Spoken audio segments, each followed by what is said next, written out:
Padre Celestial, que úsame para ser un instrumento de edificación para tu iglesia y para que ellos valoren profundamente el sacrificio en la cruz y tengan reverencia, temor y temblor frente a la inmensa entrega tuya a través de tu Hijo Jesucristo.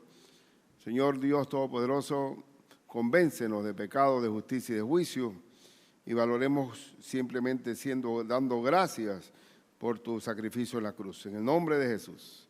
Amén.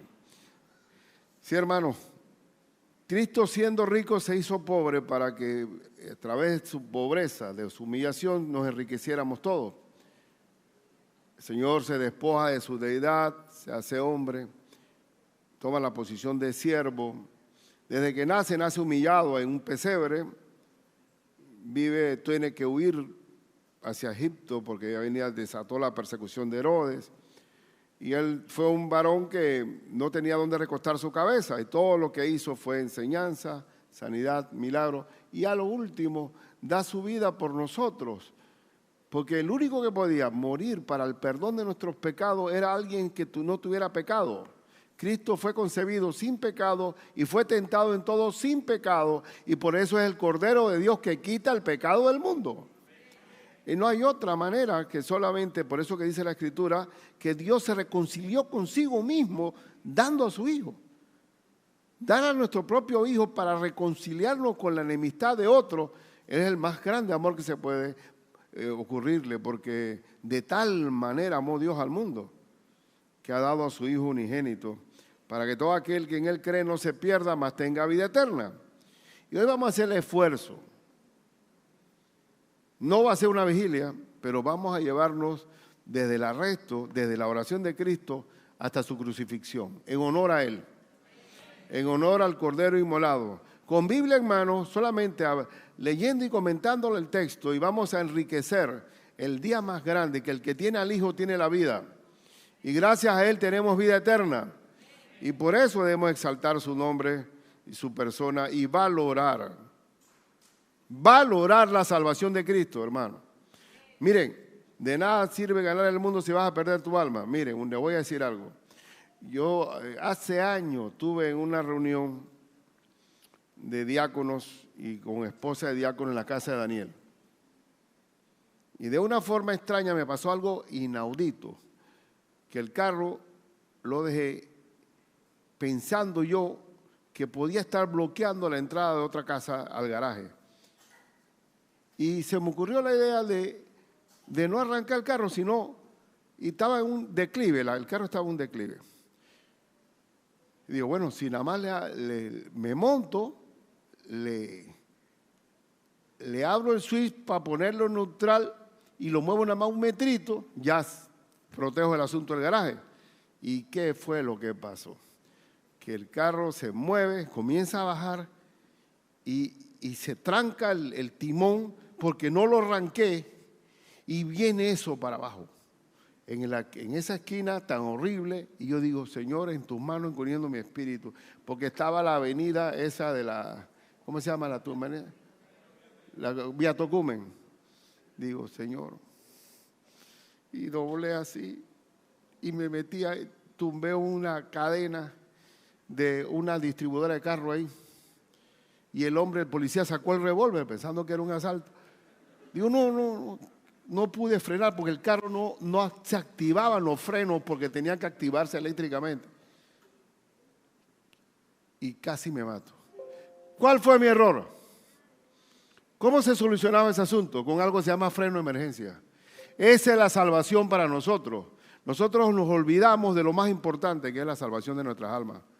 Vamos hablando, vamos pidiéndole al Señor que nos saque de nuestros problemas, que estamos agobiados, que necesitamos tu solución, pero se nos olvida que somos salvos por la gracia de Cristo. Y se nos olvida el freno de emergencia. Por eso que el casco de la armadura del soldado es el casco de la salvación. Entonces vamos a revivir y darle la exaltación a nuestro Dios en Marcos. Tenga su Biblia en Marcos. Y si no aguanta puede irse, no tiene ningún problema. Dice, primero vamos a ver la oración de nuestro Señor en Getsemaní. Jesús está orando en Getsemaní. Getsemaní significa el lugar de la prensa, porque esa era una prensa que aprisionaba las olivas para hacer aceite de oliva. Y esa era la noche antes de ser arrestado. Dice Marcos 14, 32 en adelante. Vinieron pues a un lugar que se llama Getsemaní y dijo a sus discípulos: sentaos aquí, entre tanto que yo oro. Cristo es un ejemplo de oración. Nunca se desconectó con el Padre Celestial. Y tomó consigo a Pedro, a Jacobo y a Juan, que era el círculo cero de intimidad de él, de más confianza, Pedro, Jacobo y Juan, y comenzó a entristecerse y a angustiarse. ¿Qué es lo que tienes que hacer tú cuando estás entristecido y angustiado? Orar, hermano, siguiendo el ejemplo de nuestro Señor Jesucristo. La victoria de la cruz estuvo en la cruz, pero fue asegurada por la oración de Cristo en Getsemaní. Ahí se dio la victoria y el poder del Padre le dio soporte a su Hijo. Y le dijo: mi alma, dice, y comenzó a entristecerse y angustiarse, y les dijo a sus 3 discípulos: mi alma está muy triste hasta la muerte. Cristo vino como varón, como hombre, porque sufrió tristeza y angustia. ¿Y por qué estaba angustiado? Porque él sabía todo lo que le venía. Y entonces dice: quedaos aquí y velad, acompáñenme en oración, acompáñenme. Y yéndose un poco adelante, se postró en tierra, puso su frente en tierra y oró que si fuese posible pasase de él aquella hora. Él estaba orando: Señor, si es posible que no me tome esta copa del sufrimiento. Y oró y decía: Abba, Padre. ¿Y qué significa Abba? Padre en arameo, papá. ¿Cómo yo trato a mi padre? Cuando oramos, que estamos orando directamente a nuestro papá, Padre Celestial. Todas las cosas son posibles para ti. Aparta de mí esta copa, no lo que yo quiero, sino lo que tú. El Señor decía: si hay otra manera, que no me tome la copa. Pero dice: pero haz tu voluntad. Y el Señor le confirma: tienes que tomártela. Sigamos leyendo el versículo 37. Vino luego y los halló como a los 3 compañeros de oración durmiendo. Y eso es lo que pasa. Dice el médico Lucas, no lo vamos a leer, pero el médico Lucas decía que ellos estaban durmiendo a causa de la tristeza. Y cuando uno está triste, le da por dormir, hermano. La tristeza nos mata las reservas. Yo creo que hasta se nos va la defensa, porque estamos expuestos a un COVID. Precisamente porque la defensa está bien bajita. Cuando estamos tristes, lo que hay que hacer es orar como Cristo cuando estaba angustiado y entristecido. Y dijo a Pedro: Simón, ¿duermes? Ese era un reproche. Simón, ¿duermes? ¿No has podido velar 1 hora? Y para Cristo una oración mínima debe ser 1 hora. Pero bueno, aquí con estos occidentales modernos y millennials, ¿qué va a haber 1 hora de oración, hermano? Ahí está, 1 hora conmigo, velad y orad. ¿Por qué hay que orar? Para que no entréis en tentación. El espíritu, la verdad, está dispuesto, pero la carne, ¿cómo es? Débil. Si yo no alimento mi espíritu con la oración, yo cedo a la tentación. Y ellos, cuando Cristo fue arrestado, todos huyeron porque estaban débiles espiritualmente. No tenían la fortaleza para enfrentar la adversidad. Y dice: y otra vez fue y oró diciendo las mismas palabras. Al volver otra vez los halló ¿cómo? Durmiendo. Porque los ojos de ellos estaban cargados de sueño y no sabían qué responderle. Oye, ¿qué pasa, Pedro? Perdóname, Padre. Y él está pidiendo compañía. Y déjame decirte algo: cuando estás pasando una prueba, posible hay algunos hermanos que te acompañan en oración, pero van a ser mínimos. Y es posible que se duerman también, porque cada uno lleva su cruz. Cristo estaba orando y Cristo está llevando ahí la carga de todos nosotros. Vino la tercera vez y le dijo: dormid ya, dejan durmiendo y descansad. Basta, la hora ha venido. ¿Qué hora? Ya venían a arrestarlo. He aquí el Hijo del Hombre es entregado en manos de pecadores. Levantaos, vamos, aquí se acerca el que me entrega y viene el beso de Judas. Pero en esta porción de la oración, la fortaleza de nuestro Señor para enfrentar la cruz fue la oración en Getsemaní. Hermano, fortalezcas en el cordero, como el cordero. Nuestro Señor, un ejemplo de oración. Ahora vamos al arresto. Versículo 43. Luego, hablando él aún, vino Judas, el traidor, que nadie, yo no conozco personalmente a ningún hermano que se llama Judas, gracias al Señor. Porque hay gente, yo conozco a Jezabel, he conocido la hermana Jezabel. Ya después que leen la Biblia dije Jesi, porque no se pueden quitar el nombre, ¿no? Pero Judas, gracias a Dios, porque hay uno, dame un nombre para mi hijo, dame Judas, no. Que era uno de los 12, siempre entre cuando hay 12, hay un diablo adentro, que estaba siempre orando. Y con él mucha gente, con espadas y palos, de parte de los principales sacerdotes y de los escribas y de los ancianos, venían a Cristo como si fueran buscando a un prófugo de alta peligrosidad. De noche, con palos, con antorchas. Imagínense la peligrosidad de nuestro Señor de venir de esa manera. A Cristo lo trataron así. ¿Qué nos harán con nosotros? Que Cristo fue, todo en Él fue bondad. Siempre sanando, enseñando, curando, liberando enfermos. ¿Qué no hizo Cristo? Y lo que lo fueron a arrestar como un prófugo. Porque Satanás es malo. Él vino a hurtar, a matar y a destruir. Y Judas fue un instrumento del diablo. ¿Y por qué Judas fue el instrumento idóneo por parte de Satanás? Porque era ladrón. ¿Y Satanás qué es? Ladrón. Sustraía de la bolsa de los discípulos. Y lo que derramó en la copa de rabia de Judas contra Cristo fue cuando derramaron aquel perfume de nardo puro que valía más de 300 denarios. Y dice, hubiera servido para los pobres. Y mentira, dice la Escritura, porque él se sustraía de la bolsa. Siempre. ¿Y cuál es el pecado más grande? El amor al dinero. Ahí está el pecado de Judas, el amor al dinero, que te hace ponerle el precio a la cabeza de Cristo. Y dice, y el que le entregaba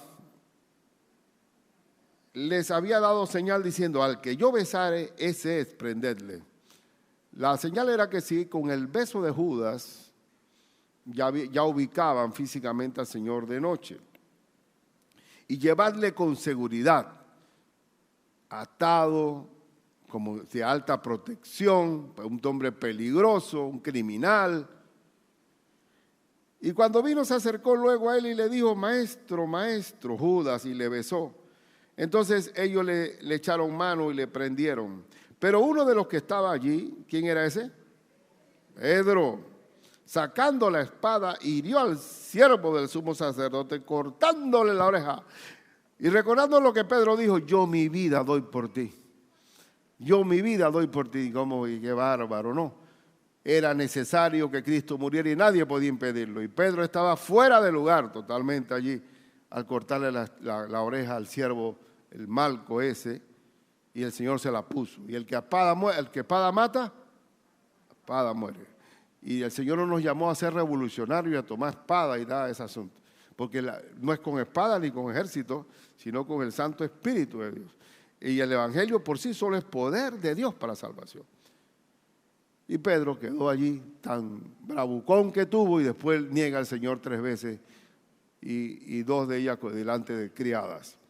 Entonces dice, y respondiendo Jesús le dijo, como contra un ladrón habéis salido con espadas y con palos para prenderme. Yo, oye, ¿por qué vienen con esta exhibición de poder?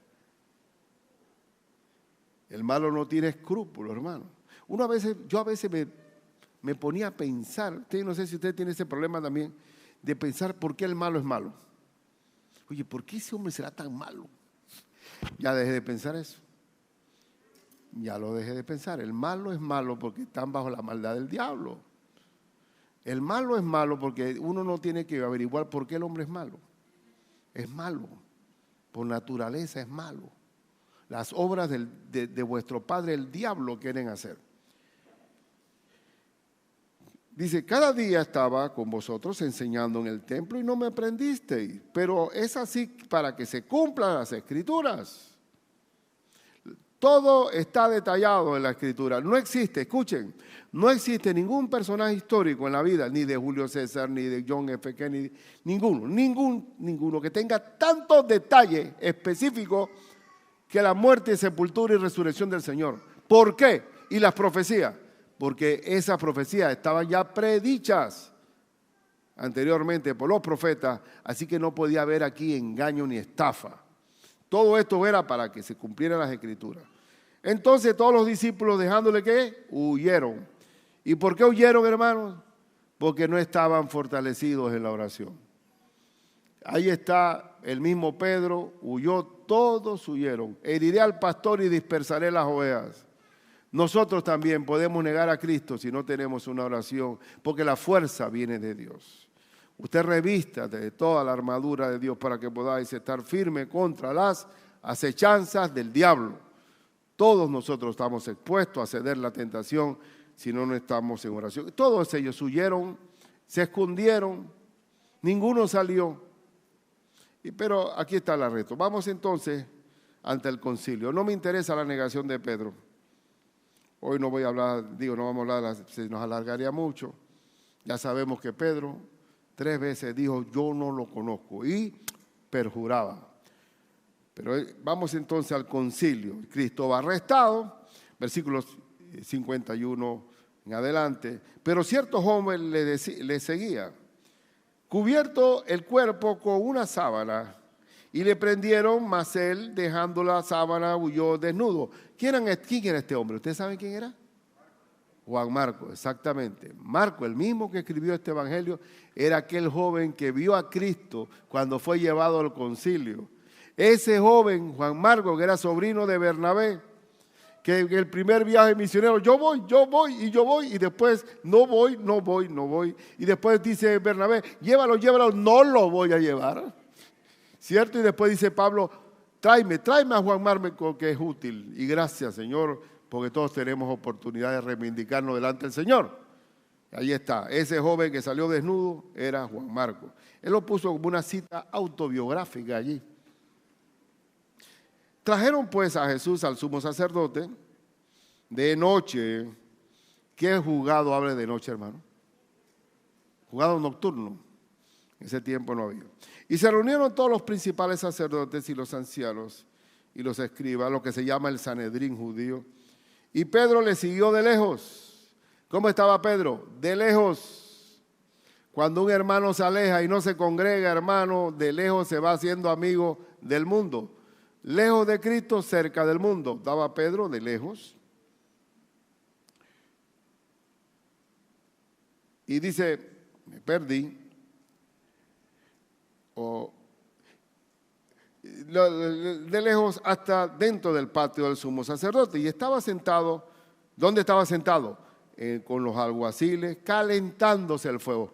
Hermano, si usted se calienta con el mundo, va a terminar negando a Cristo. No se caliente en una fogata con el mundo, porque se le va a pegar todo lo del mundo.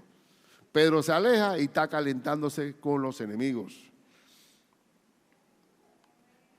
Y dice, si no veo en esta, bien.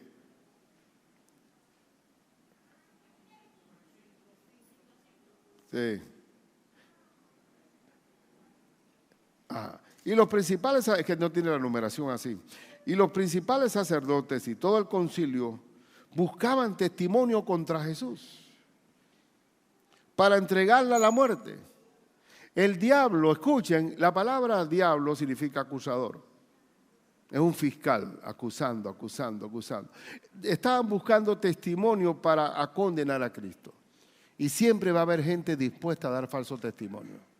Satanás es mentiroso, Satanás es acusador. Va a usar la mentira del testimonio y va a estar acusando. Porque tienen que llevarle a Pilato, porque quieren llevar a Pilato y necesitan fabricar un juicio amañado. Dice, pero no lo hallaban, porque muchos decían falso testimonio contra él, mas su testimonio no concordaban. Claro, porque la mentira tiene nada más una sola, y cuando traes a 3 mentirosos, tienes 3 versiones de la misma mentira. Entonces levantándose unos, dijeron falso, dijeron falso testimonio contra él diciendo, nosotros le hemos oído decir, yo derribaré este templo hecho a mano y en 3 días edificaré a otro.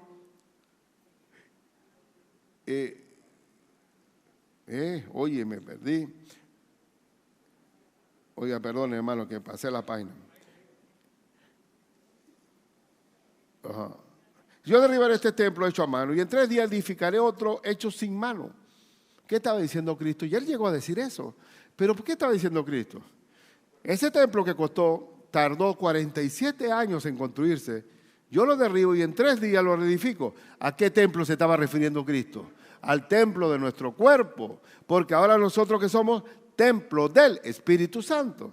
Pero claro, cuando uno no es creyente, todas las cosas de Dios son locura. Entonces, y en 3 días edificaré otro hecho sin mano, pero ni aún así concordaban en el testimonio, porque para que una prueba sea prueba eficaz, tiene que haber concordancia en tiempo, modo y lugar, y ellos no concordaban, y estaban complicados porque no sabían cómo levantar la acusación. Entonces el sumo sacerdote, levantándose en medio, preguntó a Jesús directo, diciendo, ¿no respondes nada que testifican esto contra ti? Mas él callaba y nada respondía. Típico, ¿qué viene Cristo? Cristo es un cordero fue en silencio ante tus trasquiladores. Un cordero que estuvo callado, no abrió su boca para defenderse, porque él venía como cordero. El cordero es un animal inocente, va viendo el cuchillo y todavía él no sabe lo que le viene. Él fue directamente, voluntariamente a morir en la cruz. No respondes nada, mas él callaba y nada respondía. El sumo sacerdote le volvió a preguntar y le dijo, ¿eres tú el Cristo, el Hijo del bendito?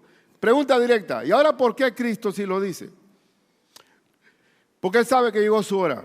Ya no había más nada que hacer. Tenía que darse directamente la confesión. Y ante la pregunta directa del sumo sacerdote, ya no pon testigo, ¿eres tú el Cristo, el Hijo del Dios viviente? ¿Qué significa el Cristo? ¿Tú eres el Mesías prometido?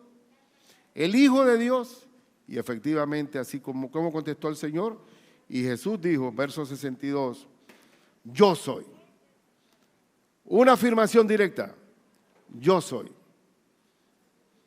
Y de acuerdo a la ley judía, es una blasfemia decir que yo soy el Mesías, porque como ellos no lo reconocieron, para ellos era una blasfemia. Y de acuerdo a la ley de Moisés, todo ese blasfemo tenía que morir en madero, morir como murió. Pero ellos no podían aplicar pena de muerte. Sigamos leyendo. Y yo soy, y veréis al Hijo del Hombre sentado a la diestra del poder de Dios y viniendo en las nubes del cielo. ¿Cuándo va a ocurrir eso? En la segunda venida de nuestro Señor Jesucristo, capítulo 19 de Apocalipsis. Cristo viniendo en aquel caballo, el Cordero Blanco. Y ahí viene el Señor y van a verlo.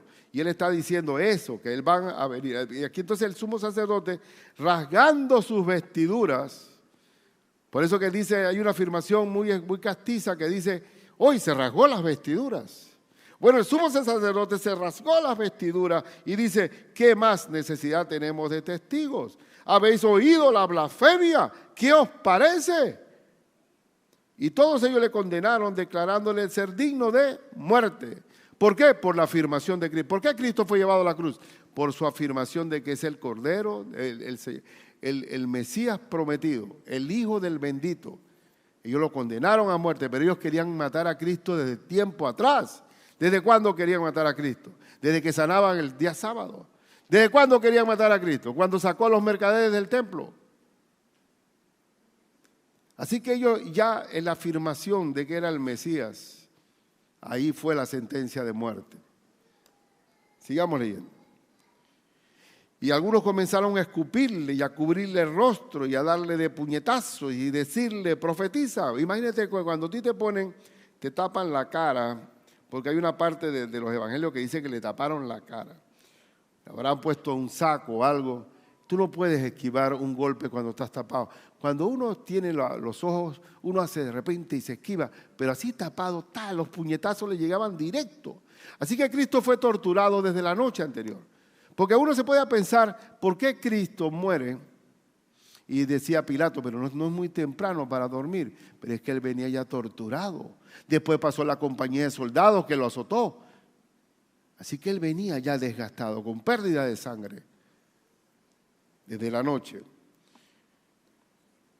Y en los alguaciles le daban de bofetadas. Muy bien. Ante Pilato, ¿seguimos? ¿Seguro? Vamos a ver nuestro sacrificio de nuestro Señor. Muy de mañana, hoy los malos son madrugadores para hacer la maldad. Dice la Escritura que el malo maquina en la noche lo que va a hacer para el día siguiente. Y tempranito llegó allá, muy de mañana, en tiempo de fiesta de Pascua. ¿Cuándo Cristo muere? En Pascua. Por eso que al decir felices Pascua, ¿verdad? ¿Qué está refiriéndose? Al sacrificio del Señor. La Pascua se refiere al sacrificio, no a la Navidad, ¿verdad? Eso está claro. Y habiendo tenido consejo, los principales sacerdotes con los ancianos, con los escribas y con todo el concilio, llevaron a Jesús atado y le entregaron a Pilato. Pilato, ¿quién era? Un gobernador romano. El imperio romano tenía a este gobernador como su representante de más poder en la colonia de Judea.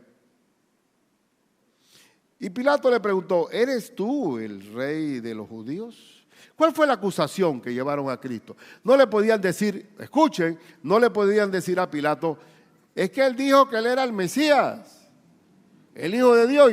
Y Pilato diría, ¿y a mí qué me importa eso? Ese problema de ustedes.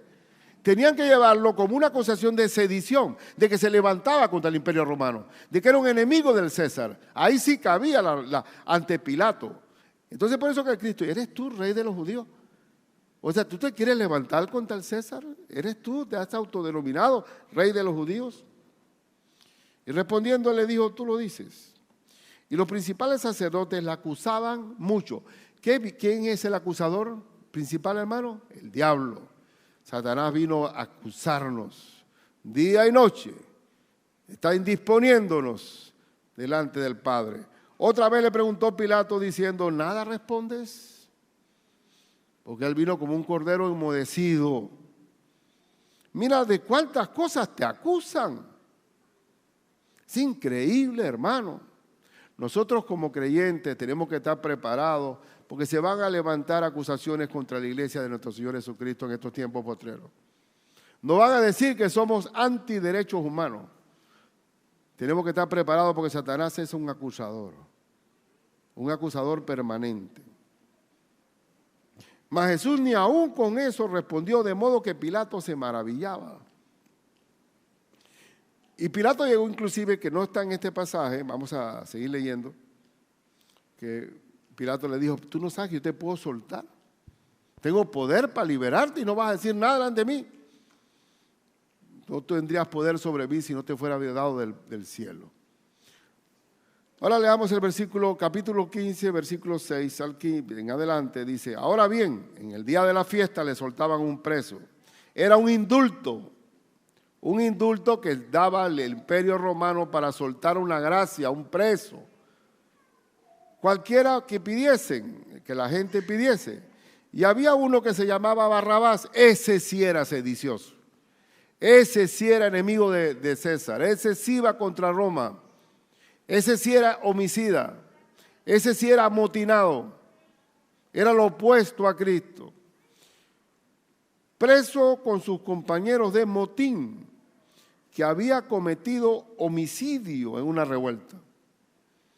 Un hombre verdaderamente que sí merecía ser crucificado ante la ley romana. Y viniendo la multitud comenzó a pedir que hiciese como siempre les había hecho. Y Pilato le respondió diciendo, ¿queréis que os suelte al rey de los judíos?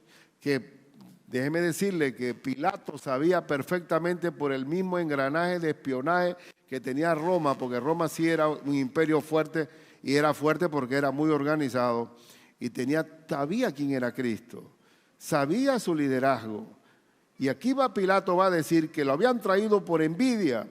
Y dice, este hombre es inofensivo para mí. ¿Quiere que os suelte al rey de los judíos o a Barrabás?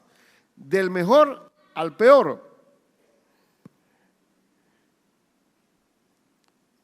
Y viniendo la multitud comenzó a pedir que hiciese como siempre le había dicho. Y Pilato le respondió diciendo, ¿queréis que os suelte al rey de los judíos? Porque conocía que ¿por qué? Escuchen, ¿por qué fue llevado Cristo ante Pilato? Por envidia le habían entregado a los principales sacerdotes. ¿Cuál fue el móvil? En el fondo, Cristo tenía la autoridad cuando enseñaba. Tenía la autoridad que la gente creía en su palabra y en su doctrina, y sus milagros lo avalaban. Y estos no, estos eran abusadores. Habían convertido el templo en cueva de ladrones, habían mercadeado con las ovejas, los pájaros, las palomas y los bueyes, que representan las almas de los hombres. Pero Cristo tenía integridad. Le tenían envidia, como le tuvieron envidia a los hermanos de José y lo vendieron como esclavo.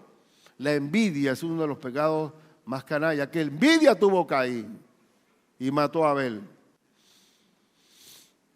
Mas los principales sacerdotes incitaron a la multitud. Siempre va a haber líderes del mal.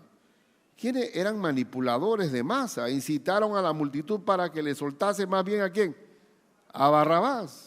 Ese amotinado, ese homicida, ese sedicioso, ese sí que era enemigo de Roma. Y suéltanos a Barrabás. Y respondiendo Pilato, les dijo otra vez, ¿qué pues queréis que haga del que llamáis rey de los judíos? ¿Qué hago con él? Y Pilato no se esperaba lo que le venía.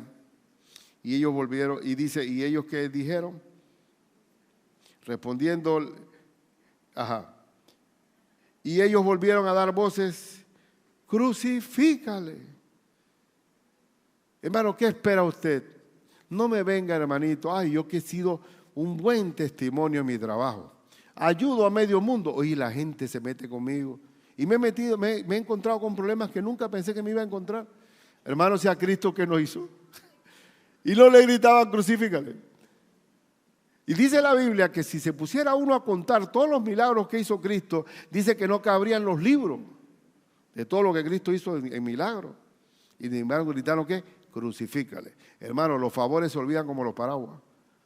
A veces hay hermanos que me dicen, pastor, si Dios me hace este milagro, si Dios me saca de este lío, yo me voy a dedicar a servirle tiempo, día, mañana y noche, estaré con mi Señor, va a ver, pero que me haga este milagro. Viene el milagro y olvídate eso. Los favores se olvidan como los paraguas, hermano. ¡Crucifícale! ¿Pero qué ha hecho? Y Pilato veía, estaba buscando la manera, porque el derecho romano, sea como sea, ellos son la cuna del derecho. Y Pilato decía, no encuentro delito en él. Buscó la manera de soltarlo a través del indulto y no cupo. Y estaba viendo cómo salir algún tipo de estrategia abogadil y no hubo. Y Pilato sabía que no tenía delito. Crucifícale. Pilato le decía, pues qué mal has hecho. Roma no eran los judíos. Los romanos tenían que aplicar la pena en base a un delito cometido. Pero ¿en qué me puedo basar yo para crucificar a este hombre? ¿Qué mal ha hecho?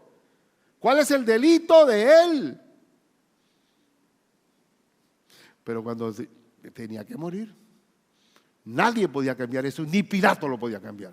Pues ya se había dispuesto por el Padre Celestial que su hijo tenía que morir.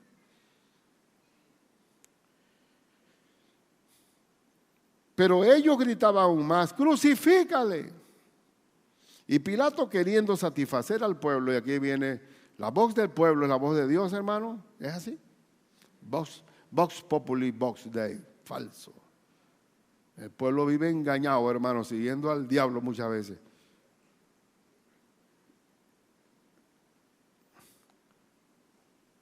Y Pilato, queriendo satisfacer al pueblo, le soltó a Barrabás y entregó a Jesús después de azotarle para que fuese crucificado. ¿Merecía este azote? ¿Merecía si no había delito? Claro que no. Claro que no. Así que no funcionó el indulto. Ahora, si te pones a ver, si tú comparas, porque no podemos compararlos, porque no es un estudio bíblico, traer otro texto, pero Lucas habla también de que si tú lo sueltas, a él que dice ser rey de los judíos, te haces enemigo del César.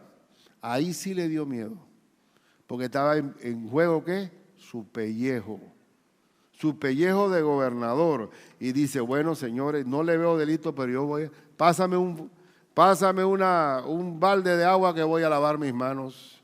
Hermano, usted deja de ser responsable cuando se lava las manos como Poncio Pilato. No, yo me lavo las manos en ese asunto. No existe lavado de manos, hermano. Asuma su responsabilidad, ¿sí o no? No venga a lavarse las manos. Pilato, ¿cómo pasó la historia? Así como no hay nadie que le ponga el nombre de Judas, tampoco no conozco a ninguno que se llame Pilato. Yo creo que ni en Italia hay Pilato. Entonces, porque los cobardes no entrarán al reino de los cielos. Y vamos a seguir. ¿Usted cree que lleguemos al final? ¿A dónde voy? Entonces los soldados, esta es una cosa atroz también. Los soldados le llevaron, estoy en versículo 16, aquí me salté 2 versículos, me entré al 18 directo, pero bueno, sí, digamos. Entonces los soldados le llevaron dentro del atrio, esto es el pretorio, donde está el pretor, es una institución romana, y convocaron a toda la compañía, comenzando luego a saludarle. Es una falsa adoración. Como empezaron a decir, salve rey de los judíos. Los soldados haciendo escarnio, haciendo burla de nuestro Señor. Eso es una falsa adoración. Hermanos, si algún jovencito viene a la iglesia y está aquí, pero está con un chateando afuera o viendo en las redes, es una falsa adoración. Porque tú haces ver que estás adorando, pero no estás adorando. Si venimos a la iglesia y venimos más bien distraídos, no, quédate en la casa. Nosotros cuando venimos al templo es adorar al Señor, pero una adoración real. Aquí están los soldados en una falsa adoración y le golpeaban en la cabeza con una caña. Y sabemos que él habían tejido una corona de espinas, porque le pusieron un cetro, una caña, haciendo que era un rey, le pusieron su corona y le golpeaban. Toda una compañía grande, lo pasaron en el centro y le pegaban en la cabeza. Pero ese que fue coronado con una espina viene coronado del cielo, un caballo blanco, cuando venga a tomar posesión de todo el mundo entero. El Rey de Reyes, Señor de Señores, el Cordero inmolado. Y le golpeaban en la cabeza con una caña y le escupían, y después, y puestos de rodillas, le hacían reverencias. Todo eso pasó el Señor. Después de haberle escarnecido, le desnudaron la púrpura que le habían puesto para hacerle la burla, y le pusieron sus propios vestidos y lo sacaron para crucificarle. ¿Esto fue un juicio correcto? Si el mismo gobernador, que era magistrado, no vio delito y aún así lo condenaron, ¿este juicio fue correcto? ¿Hubo algún delito? El mismo gobernador romano decía, no encuentro ningún delito en él. Cristo fue injustamente crucificado. Los malhechores que estaban al lado de Cristo sí estaban justamente crucificados. Ahora vamos a pasar a la crucifixión. Vamos a la crucifixión, el capítulo 15, versículo 21 en adelante. Y obligaron a uno que pasaba, Simón de Cirene, padre de Alejandro y de Rufo. Hermano, no dejé caer ni una palabra al tierra. Que Simón de Cirene venía del trabajo del campo, y el trabajo del campo es duro, hermano. Usted si es citadino y el esfuerzo más grande que usted hace es tener una laptop. Usted no sabe lo que es el trabajo de campo. El hombre viene del trabajo del campo y de ahí cansado le dice, hey, ven acá. El soldado romano agarra esa cruz y llévala. Y Simón de Cirene va allí obligado Pero ahí quedó su nombre. Porque todo el que sirve a Cristo, su nombre queda consignado ahí. Aunque sea obligado. Y cuando dice padre de Alejandro y de Rufo, significa que Alejandro y Rufo, los hijos de Simón de Cirene, se convirtieron al Señor por ese encuentro que tuvo Simón de Cirene con nuestro Cordero de Dios. Magnífico encuentro, obligado. Obligaron a que venía del campo, a que le llevase la cruz. Y le llevaron a un lugar llamado Gólgota, que traducido es lugar de la calavera, es decir, un campo santo, un cementerio, fuera de Jerusalén, porque los profetas siempre mueren fuera de Jerusalén. Y le dieron a beber vino mezclado con mirra. Era una especie de analgésico para que aguantara un poco el dolor, pero Cristo no. Cristo fue varón de dolor, experimentado de quebranto. No se tomó ni un trago para mitigar el dolor, para anestesiarse. Mas él no lo tomó. Cuando lo hubieron crucificado, repartieron entre sí sus vestidos. Ponte tú a pensar, tú estás crucificado ahí y allá abajo están tirando dados, 2 soldados por tus vestiduras. Eso debe ser, digo yo, me pongo en el lugar de mi Señor, pero también estaba escrito en los salmos que iba a hacer todo esto, estaba predicho por los profetas, todo, no había forma de falsificar la muerte, sepultura y resurrección del Señor. Repartieron entre sí sus vestidos echando suerte sobre ellos para ver quién se llevaría cada uno. ¿Será que estos soldados estaban mal pagados? Oye? Para estar sorteando vestidos sudados. ¿Qué clase de pago tendrían esa gente? Bueno, cosas que me pongo a pensar. Y el título escrito de su causa era el Rey de los Judíos, porque los romanos tenían la costumbre de que se crucificaba a uno, le pedía por homicida, por violador, por ladrón, arriba. Y Cristo, ¿cuál le ponemos? Bueno, ¿cuál le ponemos? El que me trajeron. El mismo Pilato lo mandó. Rey de los Judíos. ¿Por qué Rey de los Judíos? Y después los judíos le dijeron, ¿pero por qué pusiste Rey de los Judíos? Si no debiste decir, porque decía ser, así se queda. Hasta que al fin Pilato afirmó su carácter. Así se queda. Y efectivamente Cristo es el Rey de los Judíos. Él es el príncipe prometido, el ungido de Dios. Y crucificaron también con él a 2 ladrones, uno a su derecha y el otro a su izquierda. Y se cumplió la escritura que dice, y fue contado con los inicuos.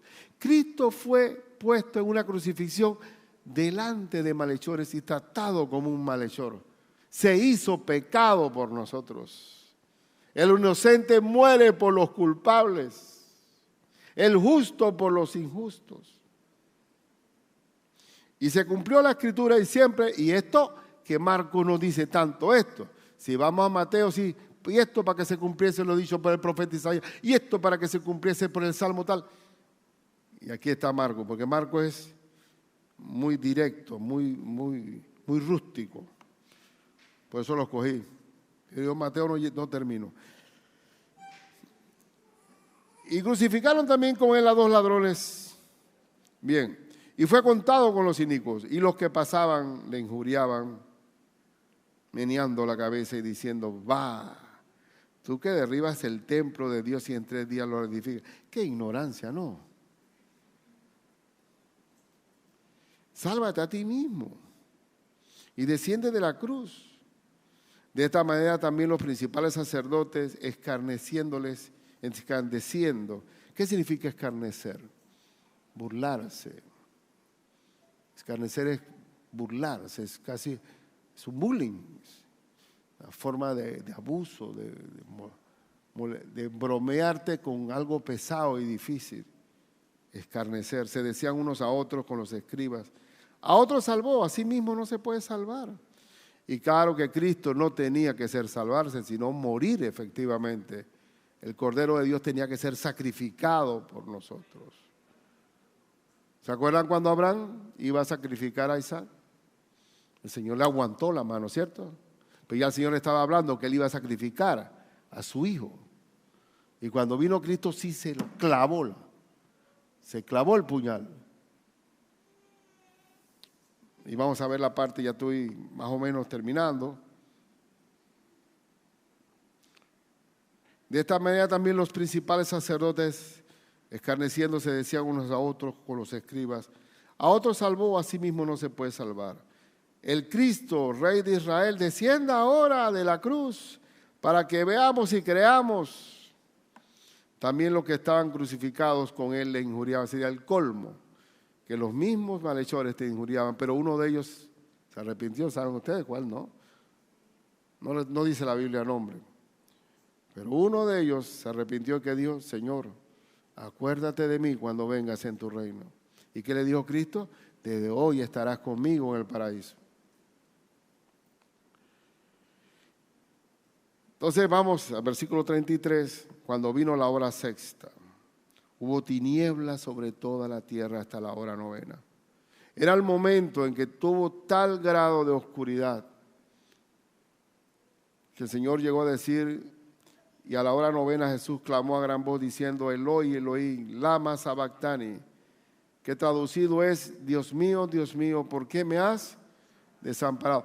Era la primera vez que se rompía la comunión entre el Padre y el Hijo. Porque el Hijo en este momento estaba llevando la justicia de Dios sobre todos los hombres. La justicia que demandaba de Dios por el pecado estaba recayendo sobre su Hijo. En ese momento el Padre Celestial se convierte en juez y acepta el sacrificio del Cordero para el perdón de pecados. Dios mío, ¿por qué me has desamparado? Y hubo oscuridad. La última palabra de Cristo, ¿cuál era? Consumado es. La deuda ha sido pagada. La palabra consumado, ¿qué es? Consumado, la deuda del pecado ha sido pagada. Y algunos de los que estaban allí le decían al oírlo: mirad, llama a Elías. Qué bárbaro. Y corrió uno y le, empapando una esponja en vinagre y poniéndola en una caña, le dio a beber diciendo: dejad, veamos si viene Elías a bajarle. Mas Jesús, dando una gran voz, expiró. Y las palabras en otros textos del Evangelio: en tus manos encomiendo mi espíritu. Y expiró inmediatamente. Expiró. Consumado es.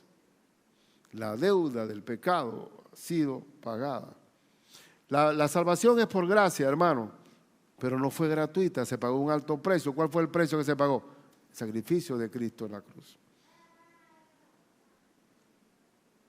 Entonces el velo del templo se rasgó en dos. Un velo que era diferente, tenía varios cortinajes, lienzos, ¿cómo sería la palabra exacta? Y se rasgó de arriba hacia abajo, no de abajo hacia arriba, significando que el velo del templo que separaba el lugar santo del lugar santísimo, solamente que podía entrar el sacerdote bien limpio para allá, se rasgó, como diciendo: ya no va a haber separación entre Dios y ya no va a haber sacerdotes que intermedien, sino que entramos directamente al trono de la gracia por la sangre de Cristo. Y nosotros ahora, como hijos de Dios, somos sacerdotes. ¿Por qué? Porque tenemos entrada al lugar santísimo por vía de nuestro Señor Jesucristo. Y eso es algo grandísimo, grandísimo, que yo me puedo acercar confiadamente al trono de la gracia para alcanzar misericordia y hallar gracia para el oportuno socorro, como dice Hebreos. Porque tengo ese acceso por mi Cristo. Por eso se rompió el velo del templo de arriba hacia abajo. ¿Y por qué los judíos? Los judíos quieren hacer el templo y lo van a hacer proféticamente, se va a hacer el templo. Pero ellos no pueden tener acceso directo al trono de la gracia porque solamente el único que abrió la puerta del cielo es nuestro sumo sacerdote Cristo. Que él fue el que por medio de su sangre tenemos acceso al Padre Celestial. ¿Terminamos? Ahora, si se durmieron, por acá. Bien. ¿Terminamos? Están bien, todavía están flojos.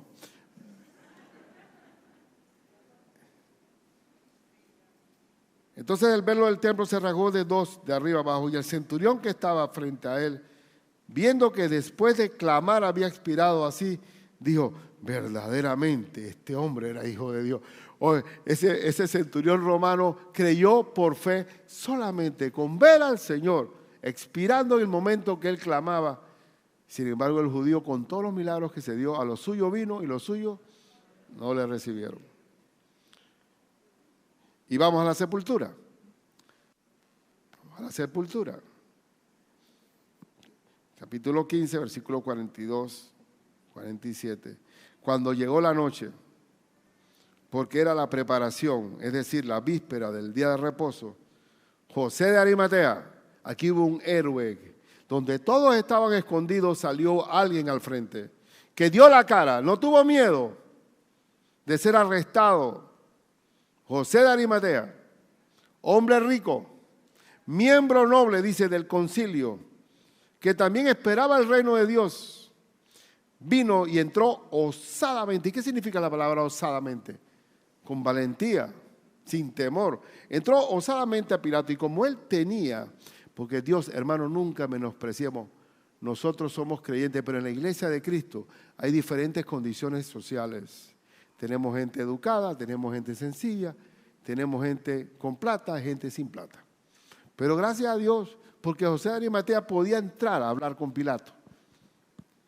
Por su posición, por su nobleza, por su ser rico. Y él dio la cara, y yo soy cristiano también, dice. Él fue y entró osadamente a Pilato y pidió el cuerpo de Jesús. Lo pidió.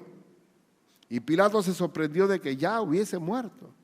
Pero si Cristo fue torturado de la noche anterior y la compañía de soldados le dieron de todo, los golpes habidos y por haber. Y haciendo venir al centurión le preguntó si ya estaba muerto. E informado por el centurión dio el cuerpo a José. Y José, el cual compró una sábana, siempre Cristo estrena su todo de primera mano. El burrito, el pollino fue primera vez que lo montaba.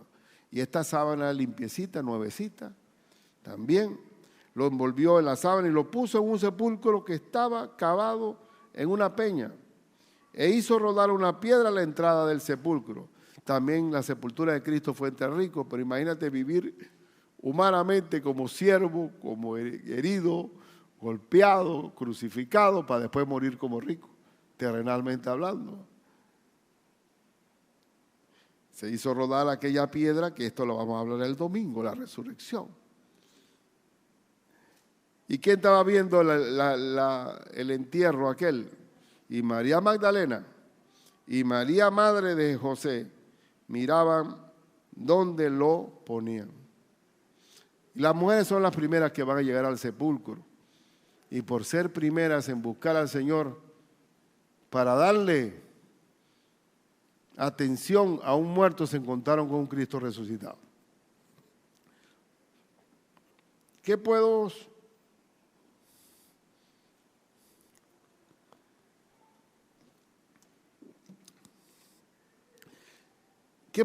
aplicar en nuestra vida personal? Quiero decirles algo, y Dios sabe que yo tengo que hacer esta advertencia. Nadie mató a Cristo. No lo mataron ni los judíos ni los romanos. Cristo dio su vida voluntariamente porque tenía que morir. Aclaremos eso, porque en toda la Edad Media y por muchos siglos hubo un antisemitismo contra los judíos porque decían ellos mataron a Cristo. Y recuerdo en mi pueblo, cuando se celebraba la Semana Santa, siempre hacían notar el judío malvado que entregó a Cristo a Pilato y los romanos lo crucificaron. Nadie mató a Cristo. Nadie cometió el deicidio de matar al Hijo de Dios. Él dio su vida como cordero. Él ofrendó su vida. Y porque así lo demandaba el Padre Celestial. Otra cosa que hay que aprender, ¿qué vas a hacer ante el dolor y la angustia? Cuando tienes un dolor fuerte, una enfermedad que está fuera de tu control, cuando hay situaciones apremiantes, difíciles, ¿qué hay que hacer, hermano? ¿Qué hizo nuestro Señor? Orar. intensamente orar. Otro pasaje decía que las lágrimas eran como gotas de sangre que caían de su angustia. Y siempre que yo estoy pasando por alguna prueba grande, ¿qué hago? Getsemaní, orar. El Señor nos levanta y nos da fuerza. Y también te va a pasar, siguiendo el ejemplo de nuestro Señor, cuando estás pasando una prueba de esas angustiantes, posiblemente te va a tocar orar solo. Estoy orando por ti, hermano. Está bien, agradézcalo. Pero no siempre es así. Y no es porque hay maldad de nadie, sino que cada uno tiene su cruz diferente. Pero también reconocer que la oración de Cristo en Getsemaní fue la victoria en la cruz. El ejemplo de Cristo orando es un ejemplo para mí y para ti de que la fuerza viene de Dios y que tenemos que estar revestidos de la armadura de Dios. Y como los discípulos no oraron, huyeron. Todos huyeron. Gracias a Dios que José de Arimatea sacó la cara y pidió el cuerpo del Señor. También decir que cuando estamos tristes, nos da por dormir. Nos da por dormir. ¿Y qué dice el apóstol Pablo? Golpea tu cuerpo y ponlo en servidumbre. Golpea, échate agua en la cabeza. Despiértate, pero ponte a orar. Ponte a orar porque si te duermes angustiado, vas a terminar derrotado. Vale, estoy sacando conclusiones así importantes que cuando uno no tenga una oración, no está revestido del poder de Dios y le corta la oreja a cualquiera. Hasta un pastor sin oración le corta la oreja a cualquiera. Tenemos que estar en oración. Cuando hay pelea entre hermanos es porque sencillamente no estamos orando y cedemos a la tentación. Cedemos a la tentación. Y si no estamos, y Pedro fue una piedra de tropiezo. Porque Pedro le dijo, todos estos te van a defraudar, menos yo. Yo mi vida doy por ti. Y lo peor es que los demás dijeron, yo también, los contaminó a todos. Y ninguno oró. ¿Y todos qué? Huyeron. Entonces, nosotros si no oramos, terminamos negando a Cristo. Oye, Eli, me dijeron que estás metido en una religión. No, es que mi mujer es el que vaya. Es mi mujer. Negamos a Cristo. Otra también tiene que saber que su enemigo, ¿quién es? El diablo. Sed sobrios y velad, porque vuestro adversario el diablo está buscando, como león rugiente, ¿a quién? Devorar. Y él sabe, él está acusando, él está mentiroso, él es homicida. No hay piedad en él. ¿Cuándo el diablo atacó a Cristo? ¿Cuándo fue? ¿En qué día de ayuno? ¿En qué día? ¿En qué número de día? ¿25? ¿38? 40, ahí vino. ¿Cuándo ataca el diablo? Cuando estamos más débiles. Él no dice, ay, pobrecito, tuvo un mal día. No, menos días voy a buscar a otro. No, es que ahora es que lo voy a rematar. Hay que estar en oración permanentemente. También no es extraño que el diablo busque testigos falsos.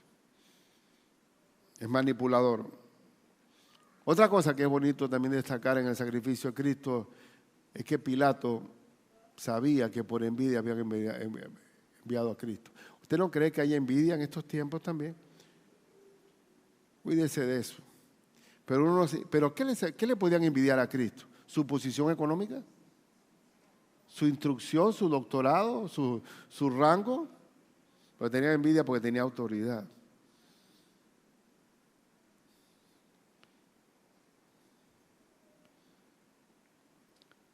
Y saber que aún todo lo bueno que puedas hacer, te pueden gritar, crucifícalo, crucifícalo.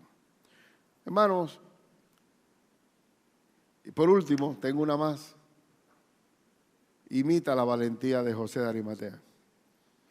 José de Arimatea dice, esta es mi oportunidad de dar la cara por Cristo. Donde todos estaban escondidos, José de Arimatea dice, y se descubre siendo miembro noble del Sanedrín judío, y se confiesa como cristiano y se acerca a Pilato y le pide el cuerpo al Señor. Y él mismo lo baja. Dice la Escritura en otro texto que Él mismo bajó el cuerpo, que lo cubrió en aquella sábana y lo metió dentro de su tumba. Es un servicio total. Bueno, entonces vamos a orar. Vamos a orar. Vamos a orar. Padre Celestial. Señor, queremos seguir tu ejemplo y seguir tus pisadas, Padre mío. Primero agradecido enormemente y dar gracias en todo, porque esta es la voluntad de Dios para con vosotros en Cristo Jesús. Doy gracias, Señor, por la salvación. Damos gracias porque somos salvos por la sangre del Cordero, que el Cordero que fue inmolado necesitaba morir para darnos salvación. Y te lo agradezco, Padre mío. Y yo te pido, Padre, que llevemos esta salvación a aquel que no te conoce, que seamos compasivos con aquel que no ha llegado a los pies a Cristo, que está pobre y miserable en sus delitos y pecados. Señor, que podamos ser portadores de esa salvación. Jesucristo, que no quedemos como el mundo, algunos con una cara de piedad falsa, haciendo penitencia el jueves y el viernes santo, y el sábado de gloria están echando una parranda indetenible.